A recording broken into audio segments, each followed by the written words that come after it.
ఎవరు మహిళల గురించి అనుచిత వ్యాఖ్యలు చేశారు?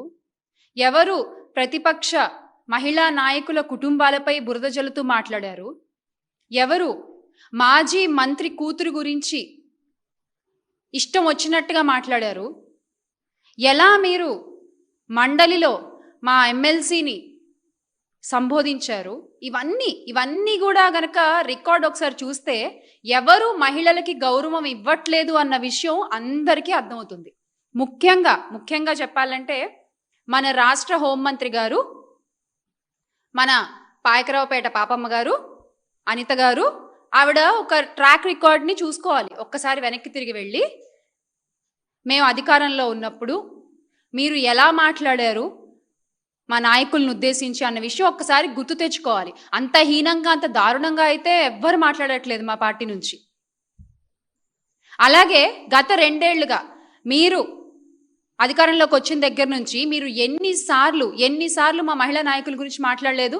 వ్యక్తిగతంగా విమర్శిస్తూ, ముఖ్యంగా వైఎస్ జగన్మోహన్ రెడ్డి గారిని కానీ, వైఎస్ విజయమ్మ గారిని కానీ, వైఎస్ భారతీయమ్మ గారిని కానీ ఎన్నిసార్లు మీ నోటి మాటలతో ఇబ్బంది పెట్టారు? ఆ విషయం మీకు గుర్తులేదా? మీకు గుర్తు లేకపోయినా అనిత గారు, మాకు గుర్తుంది. ఒక్కసారి చూద్దామా? మీరు మాట్లాడిన అందమైన రాజభాష అని మీరు అనుకుంటున్నారే, ఆ భాషను ఒకసారి విందామా మనం? విజయలక్ష్మి గారిని ఏమని పిలుస్తారమ్మా అందరూను? విజయమ్మ. భారతిరెడ్డి గారిని భారతమ్మ. విజయమ్మ గారిని విజయమ్మని పిలుస్తారు, భారతిరెడ్డి గారిని భారతమ్మ పిలుస్తారు. మరి వీళ్ళ అమ్మ అని పిలిచిన, భారతమ్మ అని పిలిచిన వాళ్ళకి వీళ్ళ నాన్నలకి ఏమవుతాడో ఒక్కసారి మనం కూడా ఆలోచన చేసుకోవాలి. అంటే నేను ఒక మాట అన్నా, తనకంటుకున్న బురదని 10 మందికి అంటించాలని కొన్ని జంతువులు ప్రయత్నం చేస్తూ ఉంటాయి. అలాగే యాస్ట్రీస్ జగన్మోహన్ రెడ్డి గారు కూడా అదే పని చేస్తున్నారు. నాకు ఇచ్చిన టైం ఇది, నువ్వెవరు చెప్పడానికి నాకు మాట్లాడమని? స్పీకర్ గారు నాకు ఇచ్చిన టైం ఇది, నువ్వెవరు చెప్పడానికి నాకు మాట్లాడమని? బయటకు వస్తే అనాపాయసకి పనికిరానోడు 5 రూపాయల పోస్టు గురించి మమ్మల్ని తీసుకొచ్చి విధిలో పెడతాడా? కొడవల నుంచి కత్తికి వచ్చింది, కత్తి నుంచి గొడ్డలికి వచ్చింది. ఇప్పుడు గొడ్డలి పట్టి కాక ఇంకేమంటాం? ఈ రోజు ఎక్కడో బెంగళూరులో కూర్చొని లిటరల్లీ చెప్పాలంటే పులిహోర కబుర్లు మాట్లాడుతున్నాడు. నా దగ్గరికి వచ్చే ధైర్యం అయితే వైఎస్ఆర్సీపీలో ఎవరికీ లేదు. ఈ రోజే మా వాళ్ళు అన్నారు, ఈ లండన్ మందులు మానేసి మెడికల్ కాలేజీల గురించి మాట్లాడుతున్నాడండి అని. అంటే అతనే మీ అందరికీ తెలుసు, పులివెందుల ఎమ్మెల్యే గారు జగన్మోహన్ రెడ్డి గారు. డిక్లరేషన్ మీద సంతకం పెట్టబోయా అంటే పారిపోయి ఇంట్లో కూర్చున్నావు. ఈ రోజు దేశద్రోహం, దేశ బహిష్కరణ కింద నిన్ను బయట ఇది మీరేంటో మీ మాటల్లో చాలా స్పష్టంగా అర్థమవుతుంది. అయితే నాకు అర్థం కాని ఒక విషయం ఏంటంటే, మహిళల గౌరవం గురించి మీరు మాట్లాడుతున్నారు కదా, మరి ఇప్పుడు మా పార్టీ నాయకులు, మహిళా నాయకుల్ని మీరు కించపరిచినప్పుడు, వాళ్ళని వ్యక్తిత్వ హననాలు చేసినప్పుడు, అప్పుడు మీకు మహిళా గౌరవం అనేది గుర్తురాలేదా? అప్పుడు టీడీపీ మహిళా కమిషన్లు అన్నీ ఎక్కడికి వెళ్ళిపోతాయి? నిద్రపోతాయా? అప్పుడు బయటకు వచ్చి మాట్లాడరా? లేకపోతే మహిళా గౌరవం అనేది ఓన్లీ టీడీపీలో ఉన్న మహిళలకి మాత్రమే వర్తిస్తుందా? వైఎస్ఆర్సీపీలో ఉండే మహిళలకి మహిళా గౌరవం రాష్ట్రంలో రాజకీయ సంభాషణ స్థాయిని దిగజార్చింది టీడీపీ.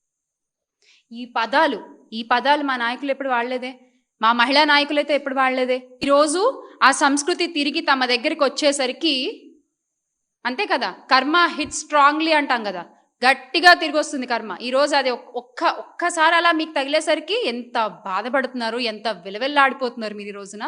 ఆ బాధ ఇప్పుడు మీకు అర్థమవుతోందా? ఇంకా అన్నది లేదు, చేసింది లేదు. రాష్ట్రంలో మహిళలపై నేరాలు తగ్గాయా? అత్యాచారాలు తగ్గాయా? వేధింపులు తగ్గాయా? సోషల్ మీడియాలో మహిళలపై దాడులు తగ్గాయా? చట్ట వ్యవస్థ మెరుగుపడిందా? వీటికి మీరు సమాధానం చెప్పండి. వీటి గురించి మాట్లాడకుండా, వీటికి సమాధానం చెప్పకుండా, రాజకీయ వివాదాలతో నన్నేదో అనేసారు బాబోయ్ అంటూ ప్రజల దృష్టిని మళ్లించాలనుకునే ప్రయత్నాలు మాత్రం చేయొద్దు. డైవర్షన్ పాలిటిక్స్ అని ప్రజలందరికీ అర్థమైపోయింది. హోంమంత్రి బాధ్యత మహిళల భద్రతని కాపాడటం, ప్రతిపక్షంపై రాజకీయ వ్యాఖ్యలు చేయడం కాదు. చిత్తశుద్ధి ఉంటే గతంలో తమ నాయకులు చేసిన వ్యక్తిగత వ్యాఖ్యలు అన్నింటినీ ఖండించండి. మహిళలందరూ సమానమే, మహిళల గురించి మీరు మాట్లాడడం తప్పు, వైఎస్ఆర్ కాంగ్రెస్ పార్టీ మహిళలపై కూడా మీరు నిందలేయడం తప్పు, మేము ఖండిస్తున్నాం అని చెప్పండి. మీకు ధైర్యం ఉంటే హోంమంత్రి గారు చేసిన అనుచిత వ్యాఖ్యలపై క్షమాపణ చెప్పండి. చెప్పగలరా? చెప్పలేరు. ప్రతిపక్ష మహిళలపై చేసిన వ్యాఖ్యల్ని వెనక్కి తీసుకోగలరా? తీసుకోలేరు. అది ఏమీ చేయకుండా ఇప్పుడు వచ్చి నీతులు చెప్పడం కేవలం ప్రజల్ని మోసం చేయడమే అవుతుంది. మొత్తం కురువృద్ధులతో సహా టీడీపీలో ఉన్న వాళ్ళందరికీ అదే చెప్తున్నా నేను. మహిళల్ని సమానంగా చూడడం నేర్చుకోండి. మీ పార్టీ మహిళలు ఒకలాగా, పక్క పార్టీ మహిళలు ఒకలాగా కాదు.